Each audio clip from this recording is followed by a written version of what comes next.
that we can always tour, and we can always make music, and we can always go out, and it's a very smooth ensemble in so many ways. I loved your description of them. We try to be dynamic, free, and fun, but also pretty, ugly, and honest. Yeah, we try all that. That's very, very true. Planet Guitar is delighted today to welcome guitarist Hedvig Mollestad. Thank you so much. Welcome. Thank you.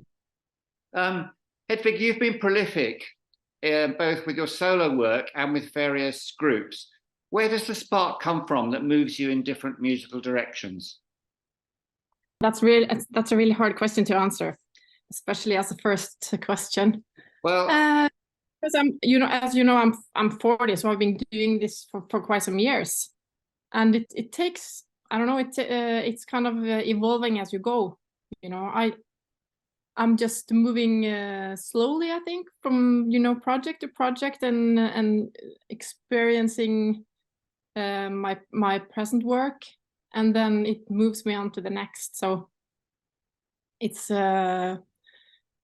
just the fascination of music, and working closely with it.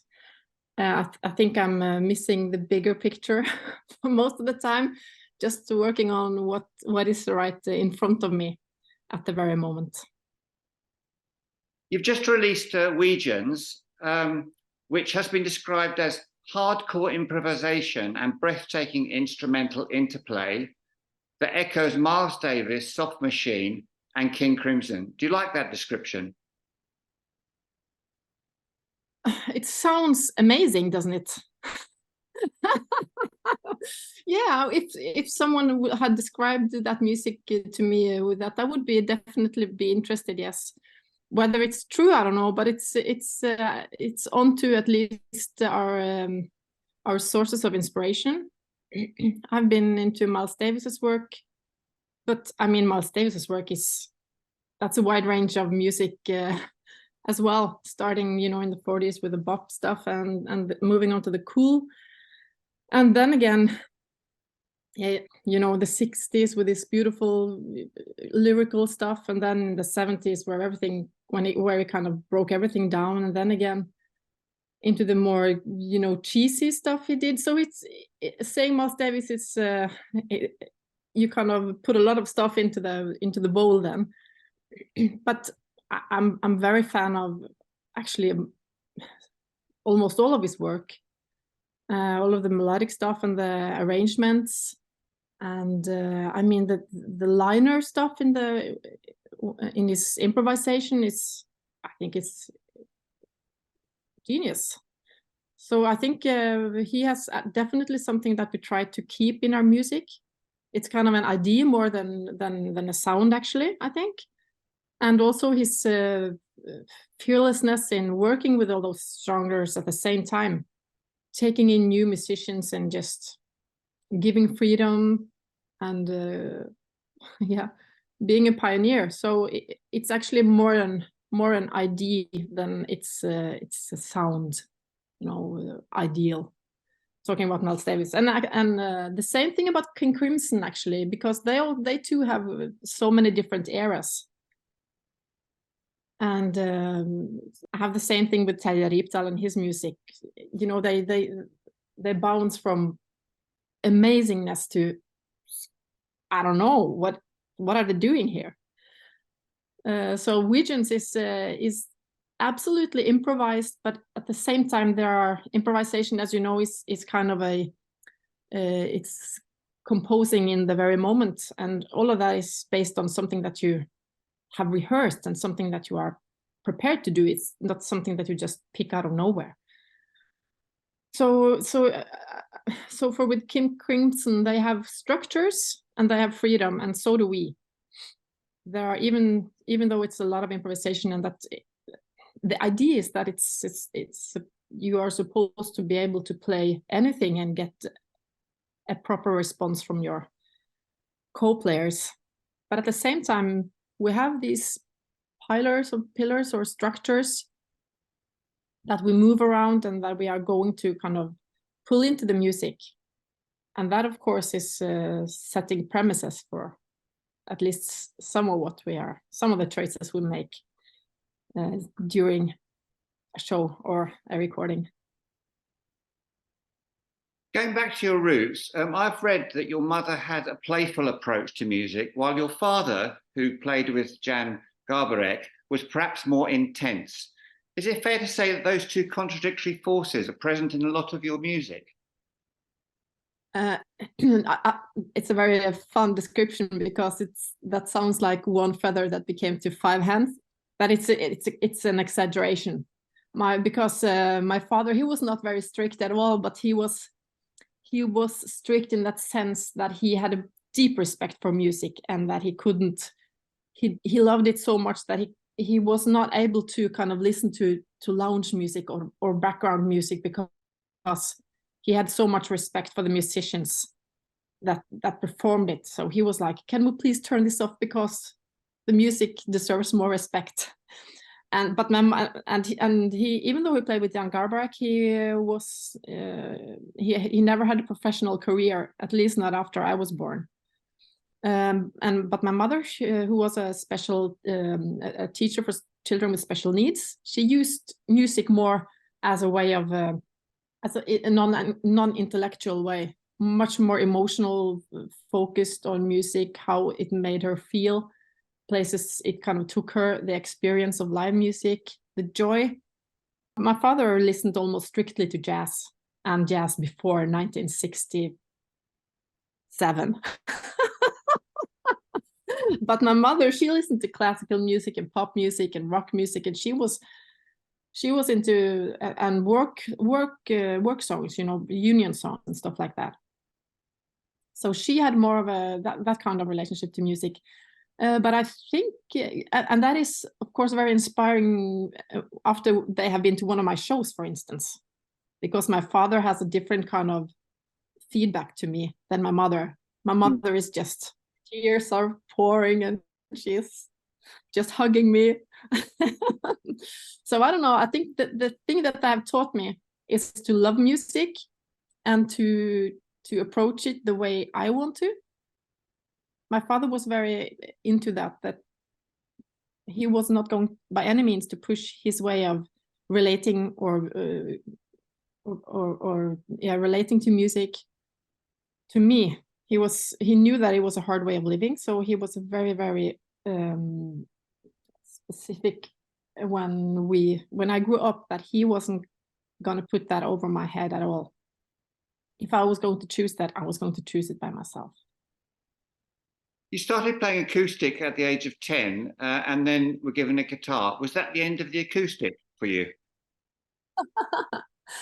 No, I think many people, many guitarists start to play on the acoustic because it's more efficient to play that when you play guitar, as a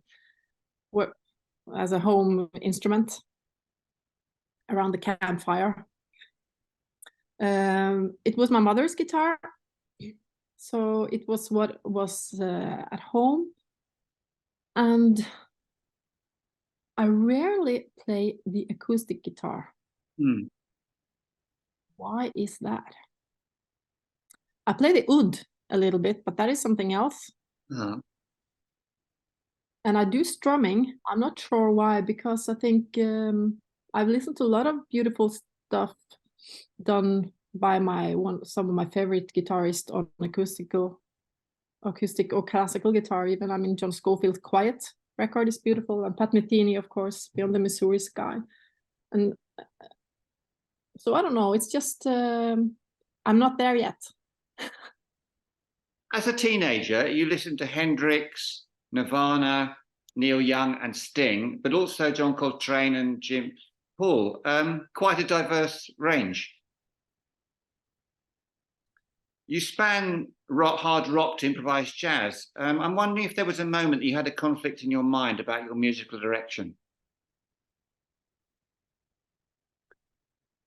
No, because it's like having a conflict with what you listen to, I mean, why not? I mean, when I was a teenager, I had things that I didn't want to listen to then. When I was, I mean, 15 and 16, I was not your average guitar nerd. I was listening to Ralph Towner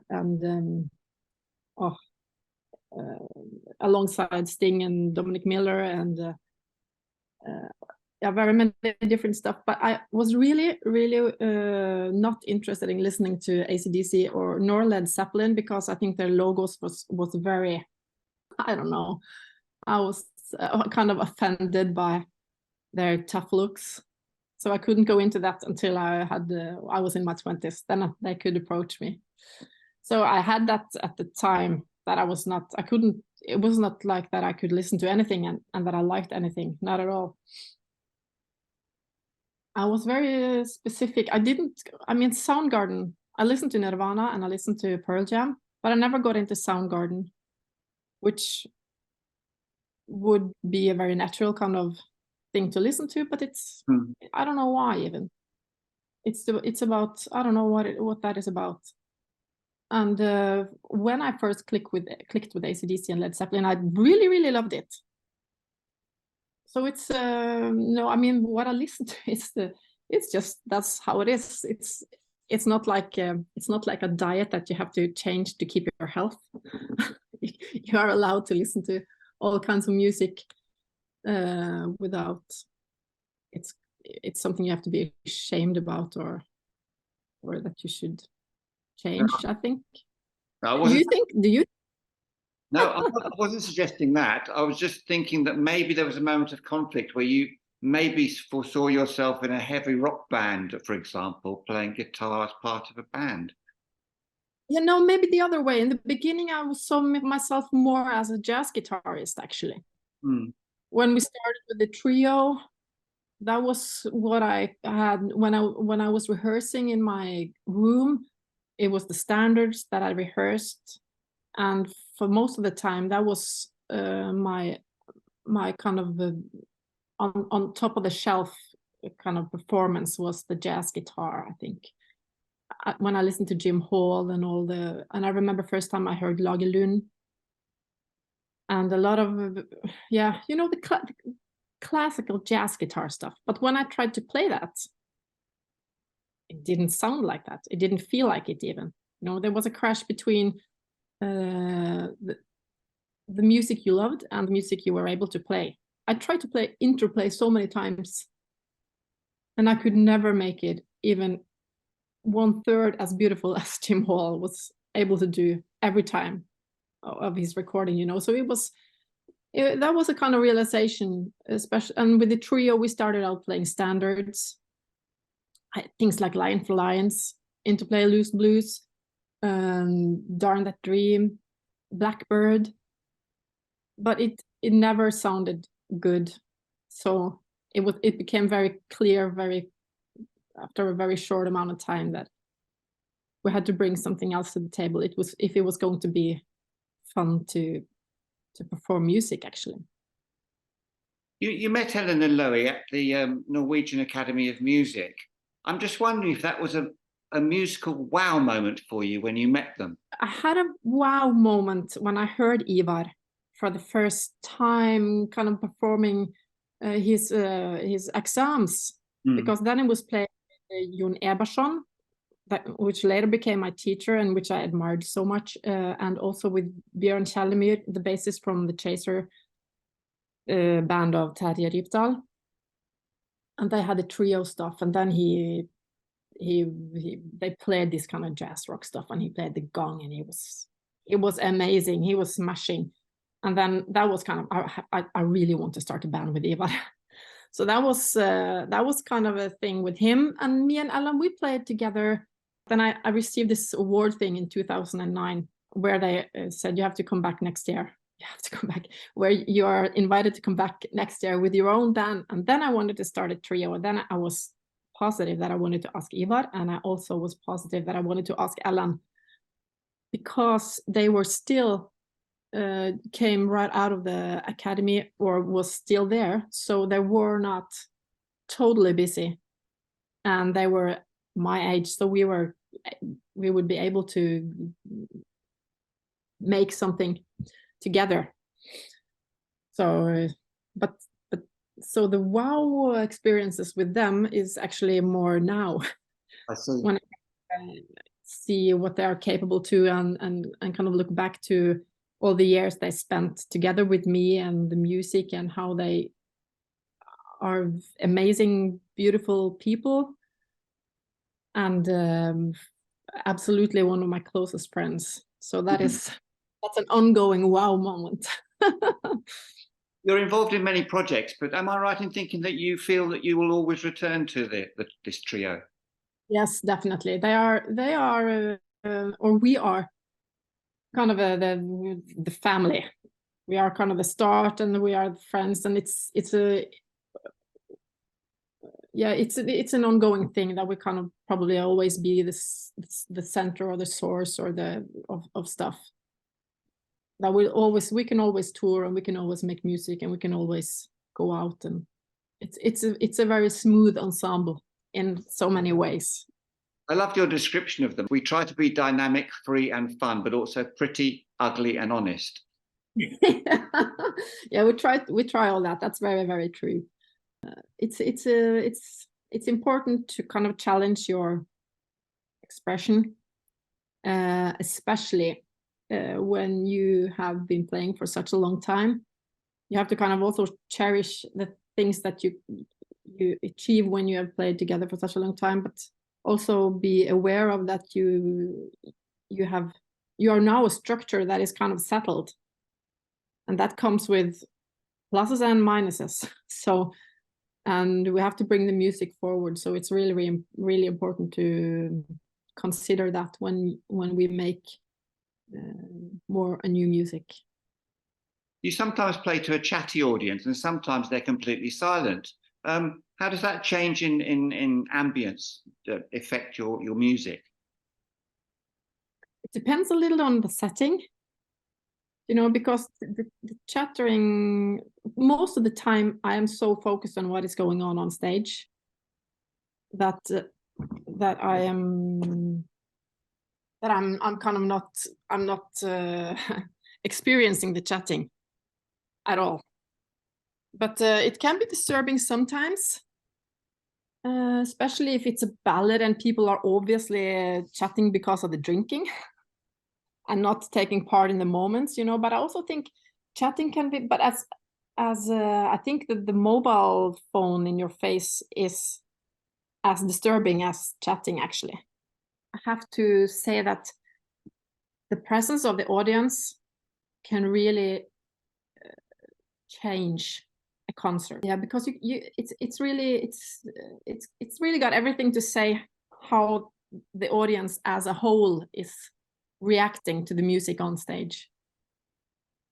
How many milliseconds before the applause start can say everything about their kind of focus. It can say so much about how they receive your music, how long it lasts, how massive it is, and people cheering after the solos. You can really feel their presence, whether they are focused or whether they are onto something else, or whether, and especially of course if it's some kind of this this showcase places where people play hundreds of concerts. It's another thing when people have bought tickets to come in a very small packed place. So it's nice when people listen, but they don't have to be quiet all the time to do that, I think. I've been fascinated by the themes behind your albums, which have motivated you, particularly the solo ones. Starting with Echidna, for example, in 2020, that was inspired by mythological monsters. Could you tell us the story behind that? Yeah, that was my kind of first really big commission work. So I mean, the inspiration comes along with the music you make. You have to kind of, while you're making the music, you kind of, how am I going to, what is this I'm making?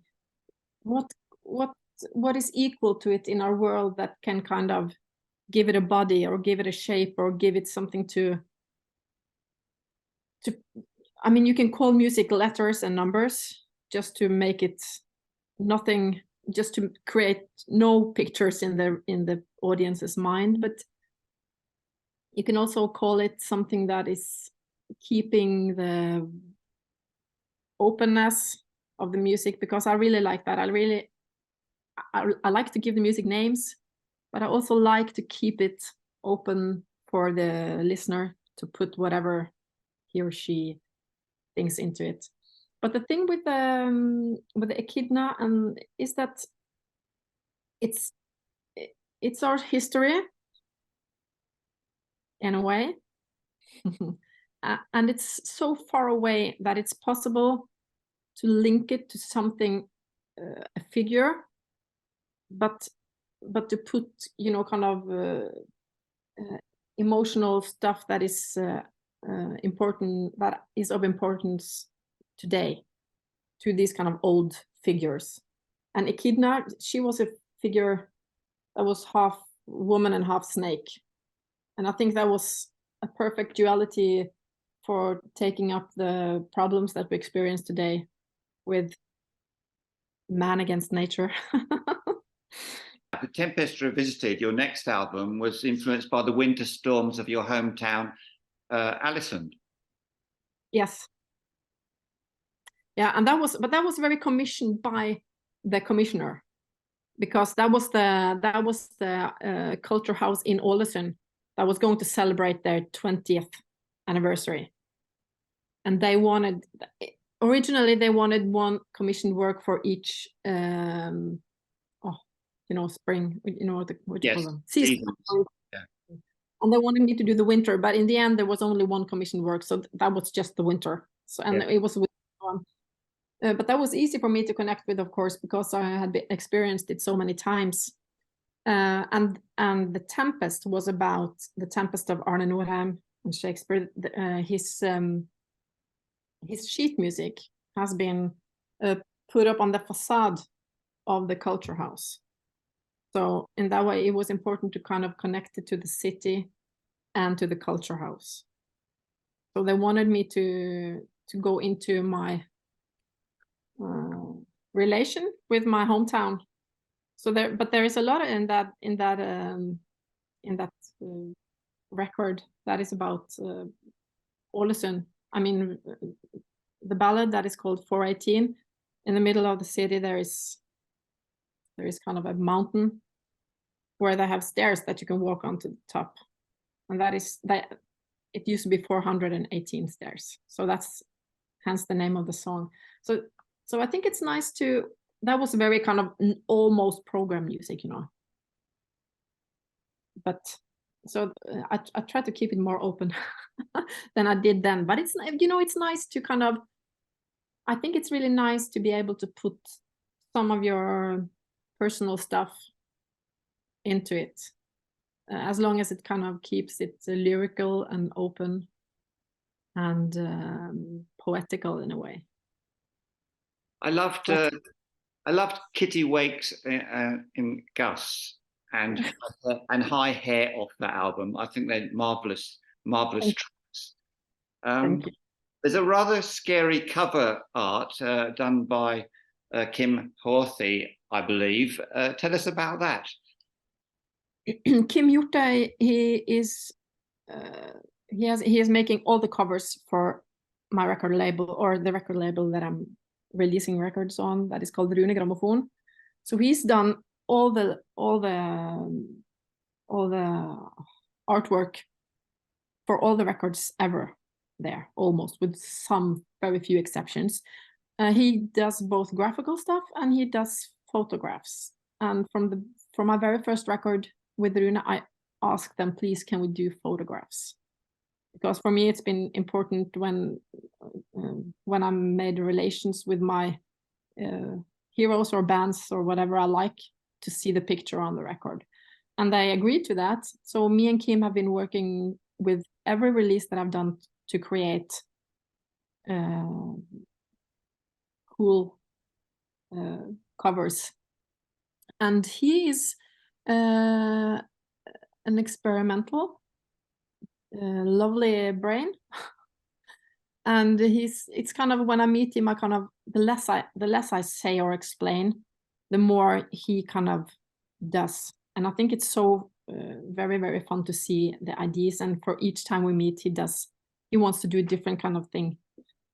So for the Tempest, he kind of put me under this glass thing that he put on top of me and tried to stable it on some piles of bricks. And then he dropped a lot of plastic diamonds upon it. And then he took photos of it. So that was just his way of kind of creating layers and